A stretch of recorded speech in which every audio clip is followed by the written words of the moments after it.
Hai Sobat Lentera, Tera News kembali hadir menyapa Anda dengan membawakan sederet informasi terhangat dan inspiratif.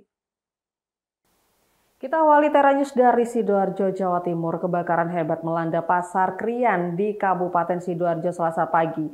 Banyaknya material yang mudah terbakar membuat api cepat merembet dan melahap ratusan kios yang ada di dalam pasar.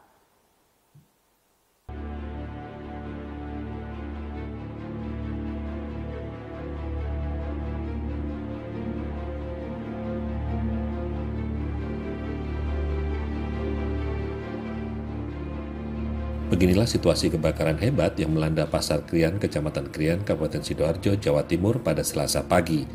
Terlihat asap hitam mengepul tinggi dari dalam pasar dan kobaran api masih menyala dari berbagai titik yang menyebar di seluruh pasar. Selain itu, puluhan pedagang dibantu dengan karyawannya terlihat panik berusaha mengeluarkan barang-barangnya dari dalam kios.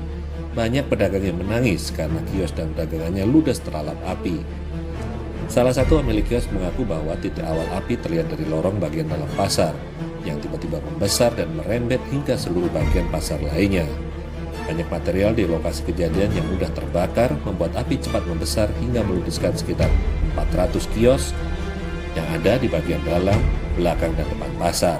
Informasi api awalnya dari mana, Pak? Dari belakang. Terus gimana? Terus merambat ke depan. Terlambat kebakaran datang, ya. Air sulit. Itu masalahnya. Yang pertama memang Terus pemadamnya kemudian cuma 3, Mas. kebakaran merembetnya kemana aja, Pak? Ya ke kiri ke kanan. Kayaknya udah diatur tapi kok di sebelah timur ada, sebelah barat ada ya. Itu sudah sampai ke depan. Itu kan bingung kita kan. Oh, jadi titik apinya awalnya tidak hanya satu? Satu di tengah. Di satu tengah. Terus? Warung di dalam ada warung kopi di dalam. Biasanya di tengah itu ruko-ruko apa, Pak, di situ, Pak? Mau gerabah kalau di bawah. Bisa belah. Kalau saya lantai 2 pakaian. Bapak berarti punya ruko juga di atas? Habis. Bapak rukonya apa, Pak? Bukan ruko di dalam toko Bandung. Toko Bandung. Jualan pakaian. Selain itu, setidaknya 20 unit mobil pemadam kebakaran dari 3 kabupaten kota, diantaranya Kabupaten Sidoarjo, Kabupaten Mojokerto, dan Kota Surabaya, diterjunkan ke lokasi kejadian untuk memadamkan beberapa titik api yang menyebar. Sementara itu, pihak kepolisian menegaskan bahwa pihaknya telah menyebar anggota di beberapa titik pasar guna mengantisipasi penjarahan yang dilakukan oleh oknum-oknum yang tidak bertanggung jawab. Awalnya itu hanya bedak yang bawah sebelah selatan, lalu kemudian menyebar ke bedak-bedak yang lain baik di atas maupun sampai ke barat bedak itu. Ini juga kita minta bantuan dari PMK Waru, kemudian dari Tarik, kemudian dari beberapa bantuan-bantuan yang lain untuk melakukan pemadaman. Alhamdulillah sampai saat ini kobaran api sudah mulai padam. Beberapa titik sudah mulai padam. Kemudian untuk barang-barang yang ada di lokasi bedak yang tidak terkena kebakaran sementara dievakuasi sambil dilakukan pengamanan oleh anggota Serse dan beberapa organisasi masyarakat yang lain. Karang Taruna juga mengamankan di lokasi supaya tidak dilakukan penjarahan memanfaatkan situasi yang ada. Butuh waktu lebih dari 6 jam untuk petugas bisa memadamkan titik api, dan penyebab terjadinya kebakaran masih dalam penyelidikan petugas lebih lanjut. Alan Sori melaporkan untuk Lentera TV.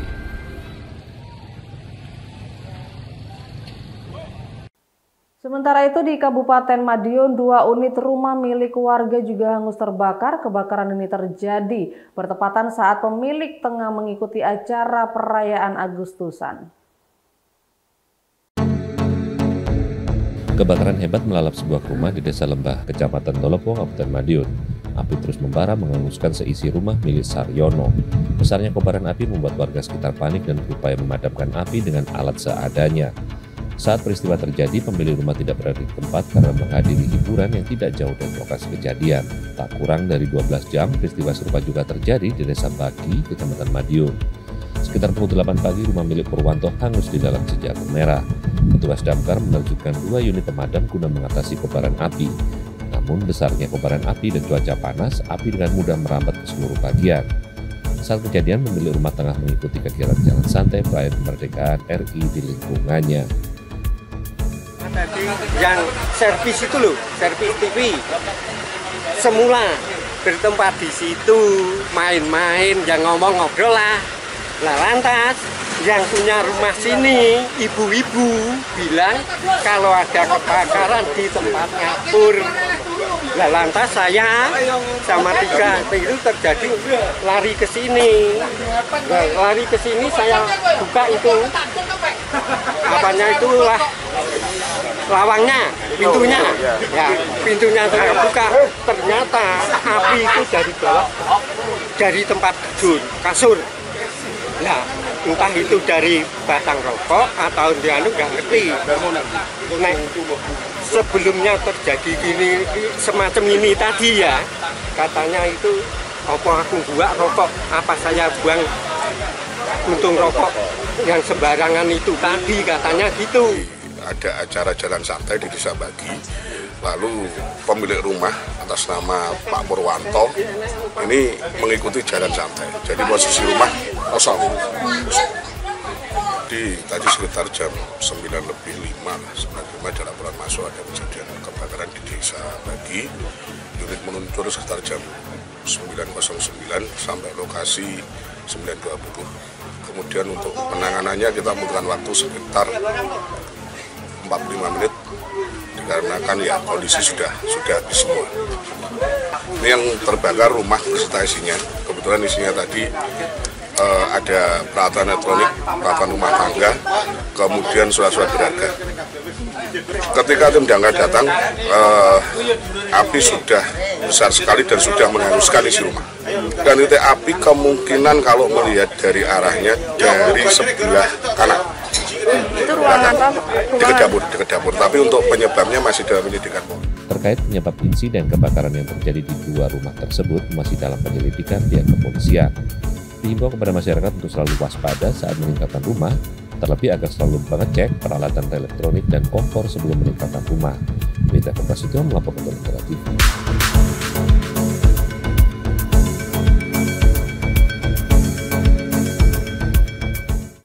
Kita beralih ke informasi selanjutnya. Seorang WNI jadi pesakitan di New York setelah ditangkap FBI atas kasus penipuan skema Ponzi bernilai 361 miliar rupiah.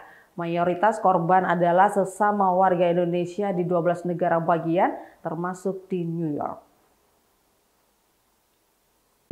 Seorang warga negara Indonesia didakwa kasus penipuan bernilai hingga 361 miliar rupiah di New York.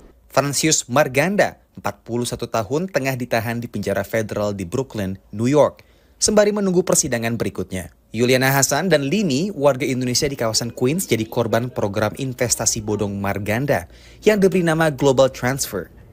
Keduanya masing-masing kehilangan lebih dari 2 miliar rupiah. Pada saat itu rasanya mau mati bunuh diri.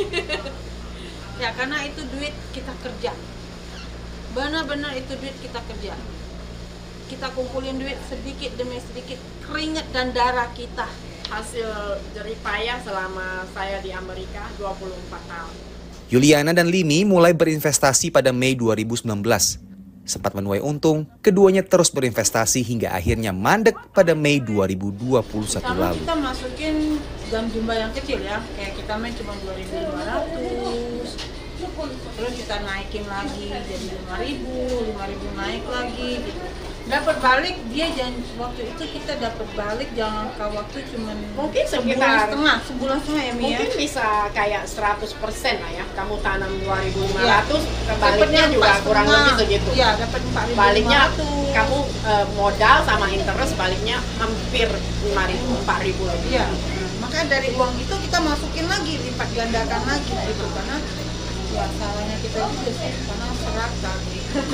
Penangkapan Francius Marganda melibatkan Biro Investigasi Federal AS FBI yang mengekstradisi Marganda saat ia berada di Singapura. Marganda hadapi 16 dakwaan dengan ancaman hukuman berlapis. Dan jika terbukti bersalah, Marganda terancam total kurungan penjara hingga 35 tahun. Meski berstatus terdakwa, Konsulat Jenderal RI di New York sebut Marganda masih dapatkan hak konsulernya. Karena kita menjelaskan bahwa sebagai WNI Pak Marganda juga masih mempunyai hak untuk mendapatkan hak-hak konsuler Pak Marganda, misalnya hak untuk didampingi oleh pengacara dan juga pemberian bantuan untuk keperluan sehari-hari Pak Marganda di dalam penjara. Marganda diketahui menjalani program investasi bodong Global Transfer dan Easy Transfer bersama dengan beberapa rekanannya. Namun, sejauh ini hanya Fransius Marganda yang ditahan pihak berwajib Amerika Serikat. Persidangan kedua Fransius Marganda berlangsung pada 1 Maret 2024. Dari New York, Randy Wucaksana, VOA. Usai jeda kita akan lihat bagaimana karya dari seorang mahasiswa di Surabaya yang membuat karya inovasi tentang analisis gaya belajar para siswa SD. Jadi tetaplah bersama kami di Tera News.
Terima kasih Anda masih bersama kami di Tera News. Sobat Lentera, seorang mahasiswa di Surabaya menciptakan sistem pengenalan ekspresi wajah untuk analisis gaya belajar bagi siswa sekolah dasar. Karya inovatif ini berbasis kecerdasan buatan yang mampu mendeteksi berbagai ekspresi wajah secara real time.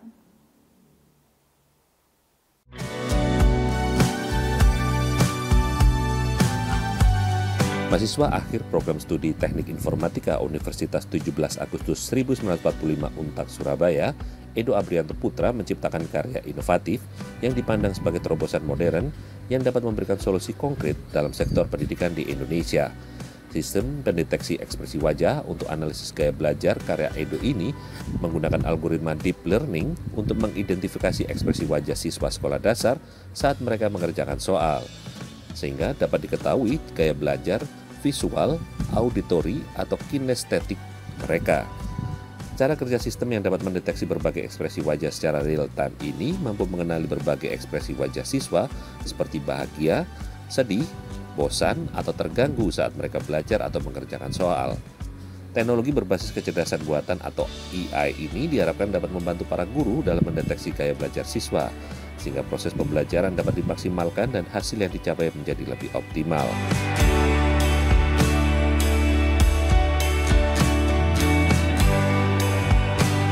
Ini terinspirasi dari setelah pandemi COVID-19 itu kan para siswa mengalami gangguan belajar yang sangat signifikan terhadap psikologisnya. Jadi kita ambil pengembangan dari sini supaya gurunya tidak salah ambil langkah dalam pembelajaran tersebut. Kelebihannya kenapa kita pakai YOLO ya? Gaya belajar itu hal yang mendasar ya. Jadi problem dinas pendidikan kita itu untuk meningkatkan mutu belajar itu salah satunya mendeteksi gaya belajar. Nah ini kita coba kasihkan solusi. Salah satunya kita pakai YOLO ini. YOLO ini salah satu algoritma di samping handal dalam akurasi, Yang kedua yang paling penting itu dia bisa mendeteksi secara end to end. End to end itu algoritma ini bisa simultan.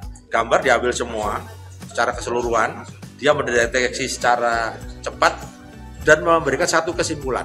Nah, ini kelebihan algoritma YOLO ini yang menjadi implementasi dari mahasiswa ini untuk menerapkan algoritma ini. Pembuatan sistem ini sendiri didasari keinginan untuk mengetahui kualitas dan perbedaan gaya belajar masing-masing siswa. Sementara itu, sistem yang dibuat selama 5 bulan ini rencananya akan terus dikembangkan sehingga nantinya akan dapat berkontribusi dalam meningkatkan kualitas pendidikan dan memberikan dampak positif bagi para siswa di Indonesia. Kita beralih ke informasi selanjutnya. Jatuh cinta dengan fotografi sejak SMA di Bandung, Agung Fauzi, diaspora Indonesia di Reston, Virginia, Amerika Serikat, merintis Zeiss The Day Fotografi. Bisnis fotografi yang mulai dilakoni sejak 2006 di Texas itu kini telah berkembang dan menawarkan jasa pemotretan pernikahan, korporasi hingga sekolah di Amerika Serikat. Who's that guy? Oh yeah, I like that. I like that. There you go. I would describe Agung as energetic.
Mr. Agung was able to make it really special because he's very charismatic and he's a very kind person.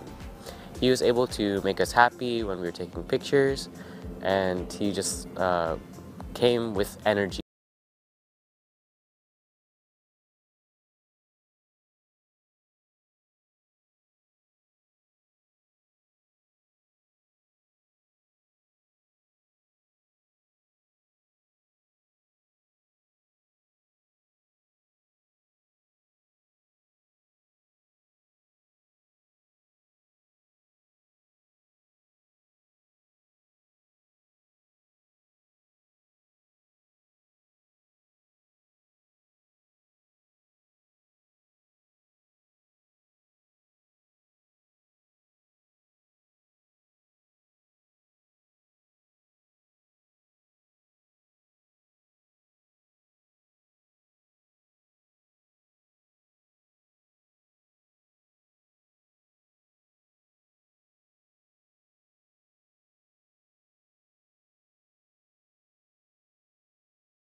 Dan informasi tadi mengakhiri Tara News saat ini. Anda dapat saksikan kembali tayangan saat ini di YouTube channel kami Lentera TV Media dan website kami lentera.tv. Saya Catherine Ellison pamit undur diri. Terima kasih dan sampai jumpa.